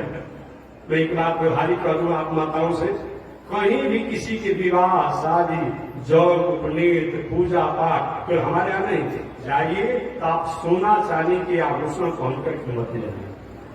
ये विषय भी यहाँ भी होने वाला है, मत जाइए। अब उसको सुरक्षित अपने घर में कहीं रख दीजिए। अगर आपको श्रद्धा है, शौकीनी लगा हुआ है, शौक है कि कुछ पहने आभूषण, 5-10 रुपया का जो मिल रहा है, जो सोना से भी अधिक चमकता है, उसी को पहन लीजिए, जो नकली जो आभूषण जो है, और अपने शोभा को मिटा लीजिए। लेकिन भीड़ भड़ाका में, जग में, उपनयन में, पूजा पाठ में कहीं लेकर मत जाइए, पहन कर मत जाइए। नहीं तो कहीं सुपड़ा खा कहीं कितना की बहन कहीं आ जाएगी तो लेकर के आकर काट लेगी, नाक काट लेगी, कान काट लेगी, गला का आभूषण काट लेगी, रोने लगेगी। एक कितना महंगा सोना है, लाख रुपए भरी होने वाला है, क्या हो भी गया होगा, लाख रुपए भरी होने वाला है या हो गया होगा। और बताओ, बिना ऐसे माताओं से मेरा सुझाव हो, हमारे यहाँ तो आना ही नहीं है कि किसी के जग में पूजा पाठ, मंदिर, विवाह शादी, सार्वजनिक जहाँ भी हो वहाँ आभूषण पहनकर नहीं जाओ। सबक हो कि आधुनिक युग का जो 10-20 रुपया का सोना का आभूषण है, जितना खरीद कर पहन लो और कीमती आभूषण को रख दो, अन्यथा भूलने की संभावना रहेगी, किसी द्वारा कुछ लेने की संभावना रहेगी। ऐसा स्थिति न आवे कि पूजा पाठ में जा रही हो तो मन दिल दिमाग शांत रहे। अगर कहीं गलती से पहन करके आ गई हो तो उसको निकाल करके अपने हाथ में पकड़े रहो, जब तक से कम भीड़ भड़का में हो, अन्यथा निश्चित रूप में भूलने की, कटने की संभावना बन सकती। अब धुंधली क्या किया, वाह अपना धन में दूंगा, ऐसा हो सकता है मेरा बेटा तो क्या होगा, जितना सोना चांदी रुपया पैसा था सब गठरी में बांध लिया, अब बांध करके पीठी पर बांध लिया धुंधली में, अब बांध करके घर में कुआं था, उसी कुआं में कूद करके मर गया। यही होता है, गलत तरीका से जीवन जीने का फल नहीं होता है। धुंधली मृत्यु को प्राप्त कर गई। धुंधकारी ने कहा अच्छा हुआ, पिताजी जंगल में चले गए, अब माता जी अपने से कुआं में कूद करके मर गए। और कौन बचे, भाई जी आत्मदेव। भैया पिता चले गए जंगल में, माता जी कुआं में कूद कर मर गई, आप बचे हुए हैं, कैसी यात्रा का क्या विचार है। क्योंकि देखो भैया, मैं समझ गए कि जब पिता को छोड़ा नहीं, माता को छोड़ा है तो हमको छोड़ेगा, हमारे तभी तो इसका बारी आएगा, लाइन आएगा। एक भैया देखो, मैं तीर्थ यात्रा में जाना चाहता हूँ, धुंधकारी कभी जल्दी जाओ, जल्दी जाओ। वही आत्मदेव जी गोकर्ण जी तीर्थ यात्रा में निकल गए। अब धुंधकारी घर में अकेले रहने लगा और रहने लगा, लेकिन विश्रांस उसका लंपट स्वभाव था। उन विश्रांस का सुनो, जब मैं तुम्हारे पास आता तो तुम्हारा फीस बनता था, अब तुम मेरे घर चलोगे तो कितना तुम्हारा फीस बनेगा।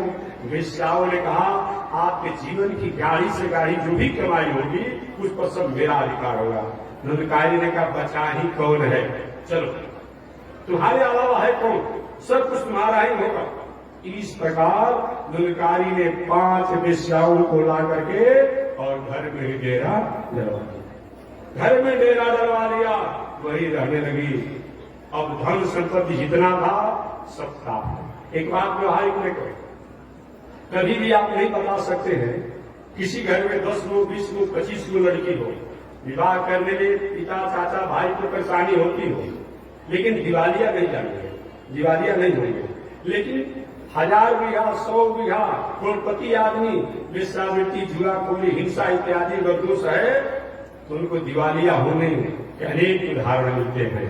और धुंधकारी सारा धन पिता का ताप गया, तापने के बाद जब नहीं जुट पाया तो जाकर के वो चोरी करता, डकैती करता, हिंसा करता और संपत्ति लाता। वेश्याएं करी महाराज अभी 5 दिन काम चलेगा, पुनः घर जाता महाराज अब लाइए तो हम जा रही है। एक दिन गया और राजघराने से गाढ़ी संपत्ति को लूट करके डकैती करके वह धुंधकारी लाया और लाया। वेश्याओं ने विचार किया कि जितनी संपत्ति लाया है इतनी संपत्ति में हम 5 वेश्याओं का पूरा जीवन बीत जाएगा, लेकिन संपत्ति की खोज में अगर राजा के कर्मचारी पुलिस आएंगे तो हम लोग पकड़े जाएंगे, इसको भी दंड होगा और हम लोग को भी दंड होगा, तो संपत्ति तो मिल ही गया। क्यों नहीं इसको कहीं मार करके हम लोग इसके घर को छोड़कर भाग जाए।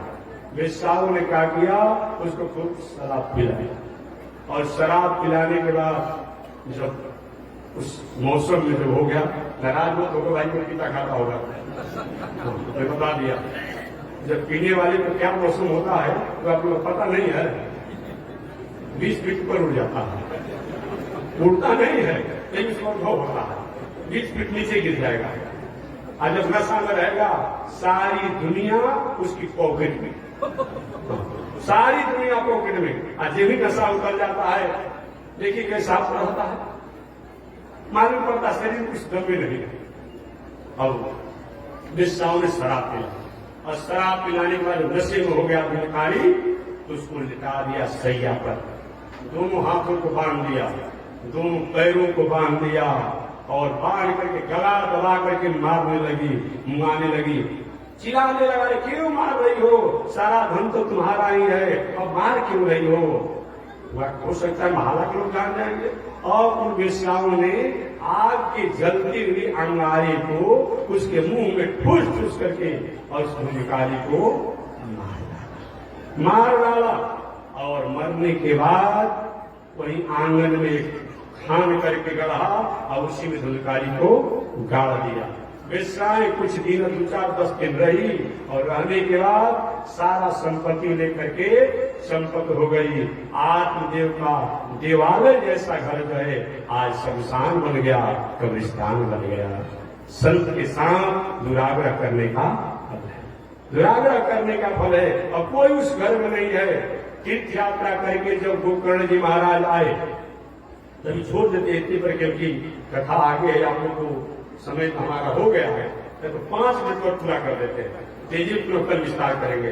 अब तीर्थ यात्रा से जब गोकर्ण जी महाराज जब आए और जाने जब, अरे मेरा भाई का हत्या हो गया, अपने आंगन में बैठे थे गोकर्ण जी महाराज, आए थे, अचानक नींद नहीं लगता है, कभी कोई ऐसा घर हो जाता है तो बैठे तो देखिए क्या घर का किवाड़ बंद है, दरवाजा बंद है, चारों तरफ कहीं चहरदीवारी टूटा नहीं है, और हाथी कहां से आ गए आंगन में। अब ये हाथी का रूप देख ही रहे थे, तब ये कह रहे ये तो सिंह बन गया, सिंह देखे तो बाघ, कोई बाघ से तो भैंस, ये क्या हो रहा भाई, मैं सपना तो देख नहीं रहा हूं, मैं तो जगा हुआ हूं। विद्वान थे, ज्ञानी थे, अपने हाथ में जल लेकर के और संकल्प करके छींटा मारे, कौन हो तुम, ऐसा हमें भयभीत स्वरूप दिखा रहे हो। तो आवाज आई, अहम भ्रातोस्मि, अहम भ्रातोस्मि, मैं आपका भाई हूं। अच्छा क्या नाम है, नाम ना धुंधकारी, मेरा नाम धुंधकारी है। धुंधकारी, अरे भैया आप इस भेष में, हाँ स्वकीय दोष है ना, अपने ही कर्म के कारण मैं प्रेत बना हूं और भवंडर बनकर किसी तरह घूमते रहता हूं। आत्मदेव ने कहा कि जब आपके मरने की सूचना और घटना को मैंने जाना तो मैंने आपके निमित्त गया इत्यादि तीर्थों में श्राद्ध तर्पण दान किया, क्या गति नहीं हुई। धुंधकारी ने कहा भैया एक बार गया में श्राद्ध की बात मत करिए, मैं छोटा मोटा पापी नहीं हूँ, इतना मैं पाप किया हूँ कि 100 बार भी गया में अगर तर्पण दान श्राद्ध किया जाए तभी मेरा उद्धार होने वाला नहीं है। इसका तो गया की महिमा को जो नहीं है, लेकिन सबका अलग दर्शन होता है, नहीं है अर्थात मेरा उद्धार नहीं होगा तो कैसे उद्धार होगा। भैया आप चाहेंगे तो मेरा उद्धार हो जाएगा। वो बोलिए ठीक है अभी तुम अपने स्थान पर जाओ, मैं तुम्हारे उद्धार की बात सोचता हूं।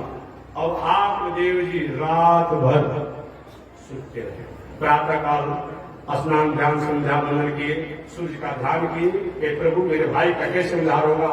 हुआ कि आप इनके निमित्त भागवत कथा सुनाइए और इनसे उद्धार होगा। वही गोकर्ण जी महाराज ने भागवत कथा का आयोजन किया, पूरे गांव के लोगों को बुलाया और सब एक ब्राह्मण को धुंधकारी के निमित्त संकल्पित करके और आत्मदेव जी गोकर्ण जी सब भागवत पारायण करने लगे। एक बात मैं आप लोग से निवेदन करना चाहूंगा, महानुभावों से, चाहे आप रुद्राभिषेक कराते हैं, चाहे आप महामृत्युंजय का जप कराते हैं, या जो भी विवाह शादी होता हो, भागवत हो, उसमें देखिए आप और जो करते हैं करिए, लेकिन पूजा पाठ में समझौता मत कराइए। विवाह में अगर सिंदूर दान उत्तम समय पर होता है तो विवाह की मर्यादा का मंगल बहुत होता है। और सब कम बेसी होते रहे कि सिंदूर दान उचित समय पर होना चाहिए। तो समय से वो श्रीमद् भागवत महापुराण पारायण को गोकर्ण जी महाराज सुनाए। प्रथम दिन सुनाए, बगल में एक बांस का 7 पोर वाला बांस था, प्रथम पोर फट गया, दूसरा दिन दूसरा पोर फटा, और 7वां दिन की कथा होते ही 7वां बांस का पोर फटा, और उसे एक देवता के स्वरूप में एक स्वरूप प्रकट हुआ। भैया आपने मेरा उद्धार कर दिया, इस उपकार को मैं भूल नहीं सकता हूँ। क्या आपका नाम है? अरे वही मैं धुनकारी। अच्छा, आपने मेरा उद्धार कर दिया। बोला कि भाई ये कहाँ जा रहे हैं? जो कर्मचारी विमान लेकर गए कहीं इनको दिव्य लोक में ले जा रहे हैं, स्वर्ग लोक में ले जा रहे हैं। वो कर्ण ने कहा कि वहां भी भेदभाव शुरू हो गया क्या? कथा सुना हजारों लोगों ने, अभिमान आया एक लोग के लिए। कर्मचारियों ने कथा तो हजारों लोगों ने सुना है, लेकिन इसमें से प्राय लोग शेयर मार्केट के फोन पर बात करते थे, इसीलिए कथा में बैठने से नहीं होगा। ये जैसा तन्मयता से सुना है और लोगों ने नहीं सुना है, एक ही विमान आया है। आप दूसरी बार प्रयास करिए अपने गांव के लोगों के लिए। वही दूसरी बार गोकर्ण जी ने भागवत कथा का आयोजन किया, उस बार गांव के लोग चुकेंगे नहीं, और सब लोग शांतित होकर के बैठे और कथा हुआ। कथा होने के बाद विमान अनेकों आया और सब लोग उस विमान से स्वर्ग लोक को प्राप्त। इस प्रकार से हमारे सूत जी ने पावन कथा को बताया, धुनकारी और आत्मदेव की कथा और गोकर्ण कथा सुनाई।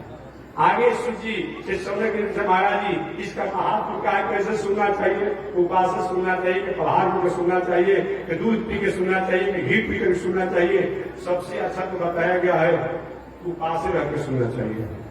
काम बना ना गैस हो जाएगा, सिर से लेकर अपने तक दर्द हो जाएगा। तो घी पी कर सुनिए, भोजन पच नहीं जाएगा, घी ठहर जाएगा। दूध पीकर सुनिए, महाराज घी भी नहीं, दूध भी नहीं पी पाएंगे। तब क्या करिए? फलहार करिए। महाराज फलहार से भी काम नहीं चलेगा, तो 3 बार भोजन करिए, 6 बार भोजन करिए, एक कथा प्रेम से सुनिए। बात समझ गए? अगर भोजन नहीं करने से कथा में बाधा पहुंचती हो तो उपवास रहने का कोई मतलब नहीं है। मैं एक ने कहा था, हमेशा कहता हूँ, हमारी माताओं को देखे हमेशा बताता हूँ, तीज अज्योतिया इनका आता है, दुर्ग पर्व का प्रभाव है हमारी माता जियों का। क्या करती है? जिस दिन तीज आने से अज्योतिया जो आता है उस एक दिन पहले रात भर खाती है जब तक सोता है। क्या करिए कि अगर आपने खाना नहीं है तो बताइए ये कौन सा पर्व का मतलब है? रात भर खाती है, अगला दिन भोजन नहीं कर रहा है, तो कोई मतलब होता है? आज जिस दिन व्रत के समापन होता है तो क्या होता है? उस दिन भी 12 बजे बाद से भोजन बनना शुरू हो जाता है कि अगला दिन क्या करना है? पारण करना है। व्रत में हुआ 5-10 मिनट भोजन भाव हुआ, व्रत से पहले भी खाने की थी कि भाई भूख मत लग जाए, अब व्रत के बाद भाई जल्दी पारण बिगड़े मत, कोई भोजन बनाने में हो गया। क्या मतलब होता है? इसीलिए अगर कहीं उपासे रहने से, नहीं खाने से, अगर हमारा पूजा पाठ व्रत में मन नहीं लग रहा हो तो 3 बार भोजन करिए, फलाहार करिए, लेकिन पूजा पाठ कथा में रहिए। यही बताया गया। कब सुनना चाहिए? शहीद और पुष ये 2 महीना को बना देना चाहिए। जो कामना वाले हैं, कौन सी? जो कामना वाले हैं उनको चैत और पुष को बना करके बाकी किसी महीना में कथा सुनना चाहिए। और जो निष्काम भावना वाले हैं वो हमेशा सुन सकते हैं। अभी कोई व्यक्ति मरने की तैयारी में है, अब कोई देखिए कि अभी भाई ये तो ऑपरेशन शुरू हो गया, नहीं सुना दीजिए। अच्छे मुहूर्त में अच्छा काम करने से अधिक फायदा होता है, फल होता है, आनंद होता है। लेकिन बिना मुहूर्त का भी अगर अच्छा काम कर दिया जाएगा तो नुकसान नहीं पहुंचाएगा। अच्छा भगवान की कथा हर कार्य में नहीं लिया जाएगा। मंगलम भगवान विष्णु मंगलम गरुड़ध्वज इत्यादि जो है ये विषम परिस्थिति के लिए है, अभिनय के सर्वलोक परिहार। अरे भाई पथ्य कब बताया गया है? आप खिचड़ी खाइए कब? जब लीवर कमजोर हो और स्वस्थ हो और तभी आप खिचड़ी खाएंगे तो हो जाएंगे ना। तो पथ्य का मतलब कि विशेष परिस्थिति में होता है। बाकी इसको कैसे सुनना चाहिए? अगर सामर्थ्य हो तो एक आदमी सुन, और नहीं सामर्थ्य हो आप लोग मिल करके और एक आयोजन को करें। जैसे विवाह शादी में आप व्यवस्था करते हैं वैसे आयोजन में भी आप करिए। इस प्रकार से एक कथा सुनने और सुनाने का यह बताया गया है। कथा कितना भी हिंदी में होता हो, क्योंकि संस्कृत के पारायण करने वाले 2-3 विद्वान जरूर 5 विद्वान होना चाहिए, जो भागवत, वाल्मीकि, रामायण, गीता, विष्णु सहस्रनाम इत्यादि का हो, क्योंकि संस्कृत ही मूल है। हिंदी तो हम लोग अपने समझने के लिए कर रहे हैं। इस प्रकार से ये भागवत की पावन कथा के महात्म को हमारे सूर्य जी महाराज ने सौनकादि ऋषियों को नैमिषारण्य में सुनाया। आगे सब लोग आनंदित हुए। तो बस इसी के साथ आज मैं अपने वाणी को विराम दे रहा हूँ। आगे परमात्मा की जैसी इच्छा एक बार भगवान का नाम लें और अगले दिन से हम लोग श्रीमद् भागवत महापुराण के प्रथम स्कंद के प्रथम अध्याय के प्रथम श्लोक की कथा से प्रारंभ करेंगे। आज यहीं पर महात्म्य कथा समाप्त होती है। जय श्रीमन्नारायण, जय श्रीमन्नारायण। श्रीमन्नारायण लक्ष्मी नारायण, श्रीमन्नारायण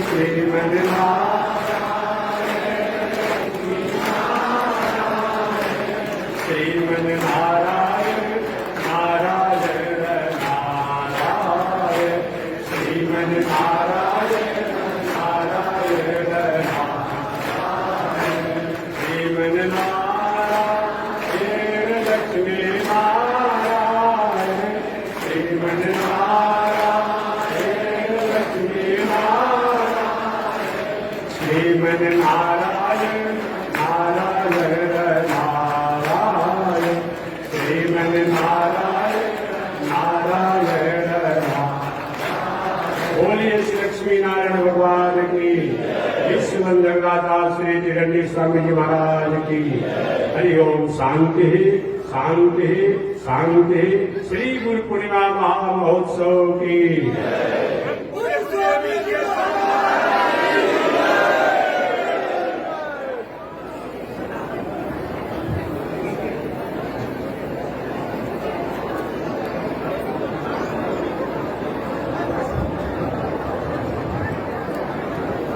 ओम चंद्रमा मनुषो जातः चक्षो सूरजो विजायत श्रोत्रावायुषो प्राणसमुखाग्निर्जायत श्रीशते लक्ष्मी सुभद्र्यावहोरात्रे पार्श्वे नक्षत्राणि रूपमस्मिनो व्यातम् विश्वविकारा भूमैकार सर्वलोकं मयिकार कासायं यज्ञसूत्रम् शुचिवपुषि तथा शोधपुण्यं सभाले यस्यास्ते दक्षस्ते कलिकुमतिगिरीन्द्रेन्द्रवज्रं त्रिदण्डौ संसाराग्नि प्रशान्त्यै मृतजलममलं दारुपात्रं पवित्रं श्रीविश्वक्सेन सूरे पदकमलयुग श्रेयसे संश्रयामि अमरे आदर्शोदस् चलमतिरसोया प्रसवो कृतघ्नो दुरमाने स्मर परवसो वञ्चन परा निशंसा पापेश कथमामितो दुःखजलधे रपाराधोत्रेरस् तव परिचरेयं चरणयो। लक्ष्मी नारायण भगवान की। विश्व जगदाचार्य श्री चिरंजी स्वामी जी महाराज की। पावन गुरु पूर्णिमा महामहोत्सव की, पावन धाम की, पावन धाम की, पावन स्थल की, पावन महामहोत्सव की। जय जय श्री सीताराम, जय जय श्री राधेश्याम, जय जय श्री श्रीमन्नारायण, जय जय श्री भास्कर, जय जय श्री रामानुजाचार्य, जय जय श्री चिरंजी स्वामी जी महाराज। हरि ओम। शांति शांति शांति।